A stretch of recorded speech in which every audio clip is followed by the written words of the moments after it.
A thread by Carlos Oswita. Okay, I've worked it out. What happens if the mail-in voting causes a delay that goes past the January 6th deadline for determining whether or not Donald Trump has been reelected? Keep in mind that mail-in voting determines everything.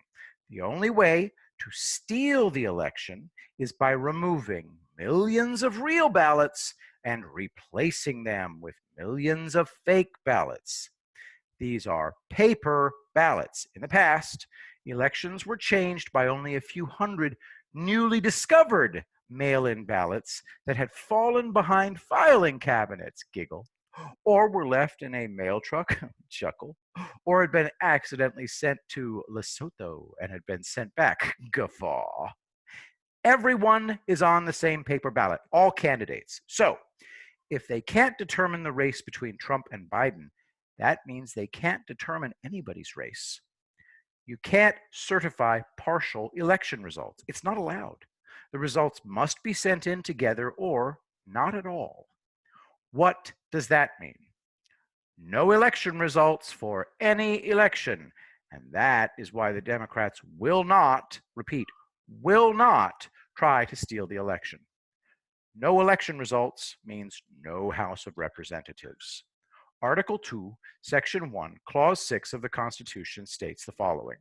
In case of the removal of the president from office, or in the case of his death, resignation, or inability to discharge the powers and duties of the said office, it says absolutely nothing about what happens if there are no election results.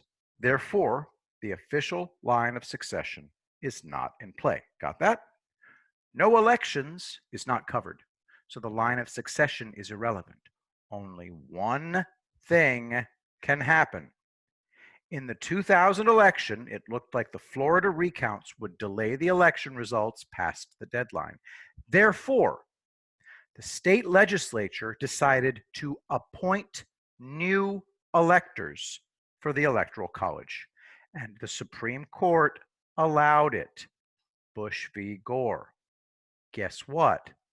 Republicans control 29 state legislatures.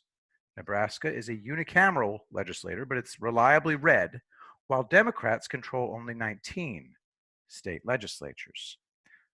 The 30 red states give Trump 305 electoral votes. And even though there are some Democratic governors, the absolute debacle of having no election results nationwide would put massive pressure on those governors to accept the new electoral votes. Democrats can't risk it. States choosing new electors is the only answer set in concrete. The Supreme Court has already ruled that states can do this in order to meet the various deadlines. Everything else can be challenged in court. It can be stopped by injunctions. This can't. So, if there are no election results for months, Trump and Pence are reelected. That's why the Democrats won't try to steal the election. Besides, they don't think they have to. Biden still has a commanding lead. Hilarious. Here's the reality. Donald Trump tweets, June 28th, the vast silent majority is alive and well. We will win this election big. Nobody wants a low IQ person in charge of our country, and Sleepy Joe is definitely a low IQ person. Trump knows this because he's canvassing the entire country. From Politico, Trump's campaign knocks on 1 million doors a week. Biden's knocks on 0. The Democrats are doing no canvassing for any office. They erased 2016 from their memory banks and are relying entirely on polls. But you can't poll people who won't talk. They talk only to Trump canvassers. When you meet a stranger who turns out to be a Trump supporter, they almost collapse into your arms. Finally, a kindred spirit. If Trump were bluffing, he'd be setting himself up for the worst humiliation of his life. He don't play that way. I watched a video that proved once and for all that the science of mental health has one fatal flaw: the humans practicing it. A psychologist I really respect said that Trump can't be using a persona because nobody could keep it up, so to speak, for decades. The psychologist has hit the wall. When it comes to Trump, he's blind. Of course, Trump is in persona. Tons of people have been in persona for decades. Most public figures are in persona. This is elementary. It's called public identity. The psychologist himself is in persona in his videos. Trump spends far more of his life in private than in public. For someone as self-disciplined as he is, public identity is second nature. Military people will tell you that they train and train and train until they don't even have time to think about what to do. The training took over. Here's a great description of the utility of personae. Persona, in its construction and dissemination, is a characterization of the person, but it is essentially a formation of the self for particular purposes. From umn.edu, conclusion, pandemic persona in the celebrity persona pandemic. Those of us who support Trump know that he honestly cares about us, and he's destroying absolutely everything that oppresses us. He's dismantling the federal government.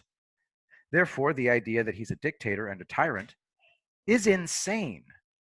Our democracy can't survive another term of Trump? No. Our democratic representative republic can't survive another Democrat president. Biden has promised to govern by fiat, the way Obama did. Trump has now rebuilt the economy twice. The Democrats offer death, destruction, brown shirts, unemployment, globalism, and no borders. Trump offers freedom and opportunity with the least oppressive federal government of the modern era. The Democrats can't steal the election. It's not possible. So put that fear out of your mind. Also, dump the new fear that the Democrats will try to use violence to close polling stations. That is terrorism. All Trump has to do is federalize every state National Guard and send in the regular armed forces. He's already invoked the Stafford Act, so he can handle anything. I await your next fear. I'm sure it will be as deeply silly as all the others.